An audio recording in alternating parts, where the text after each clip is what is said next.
Emily, I'm excited to talk with you because I'm a fellow poet. Excellent. And so tell me, I want to dive right into your spoken word and your art. How long have you been? Yeah, so I've been writing poetry since I was a kid, but in terms of like the spoken word sort of performance-based poetry, probably since about college, so like seven or 8 years or so, and really just found, when I found that particular expression of poetry, I was like, oh, like, this is the best medium for me. Like, I feel like I'm most effectively able to express what I'm trying to express, utilizing this structure. And so kind of just started working through like my faith construction and deconstruction in real time through my poetry. Yeah. So it's very like, I was just listening to some really old stuff the other day for some reason, and it was so interesting to see, like, from the very beginning until now. I was like, wow, this was literally just me, like, working out my stuff, like, in public a little bit. Right. It's kind of what I like about that. You get the feedback of it in real time, and yeah, I just think it's a lovely medium. Yeah. Who are some of your inspirations as far as poets? Oh, well, let's see.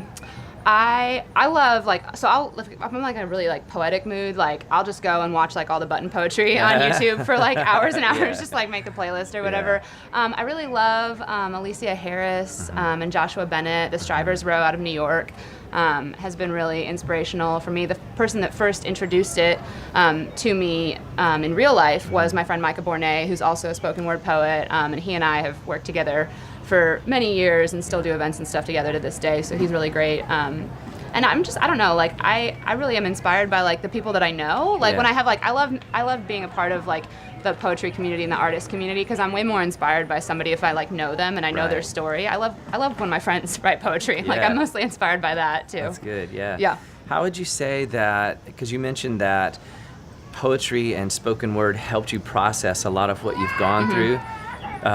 Can you tell me more? Can you elaborate on that? Like how poetry has... So I think, I mean, any kind of writing about your experience I think can be cathartic, but there's something specifically about spoken word where it's such an embodied way of doing poetry, right? It's very physical. Yeah. It's very like there's pacing and walking and standing, and you're using your body almost like a prop, and to translate the words into something that you can see, right? And so because of that, because it's so physical, I think that has been really important for me. And I'm learning too, especially, so now I'm sort of transitioning into a role as like a yoga practitioner and teacher, and bringing some of that like mindfulness into my poetry performances.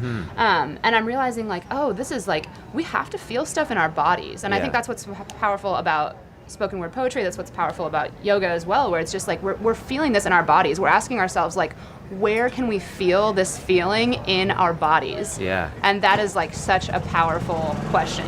Yeah. So it's a very incarnate experience. Yeah. I love that. I've never drawn the connections between yoga and movement and poetry, but I do see poetry as a very rhythmic expression, you know. And so, well, I know that also, you've been doing some work with the Church 2 movement. Can you talk a little about that? Yes. So my best friend Hannah Posh and I launched that. I say launched like we did it on purpose, on accident. Launched it last November.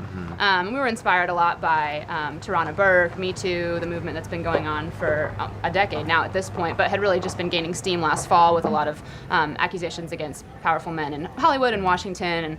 And you know, we both come from very conservative backgrounds, and we were like, you know, we know this is a problem in the communities where we come from, but it's kind of like a specific problem. It's not really exactly the same as like why things are going on in Hollywood and Washington. And so we were like, we need to like have a specific space to talk about the unique things that contribute to and exacerbate sexual abuse and assault in the church.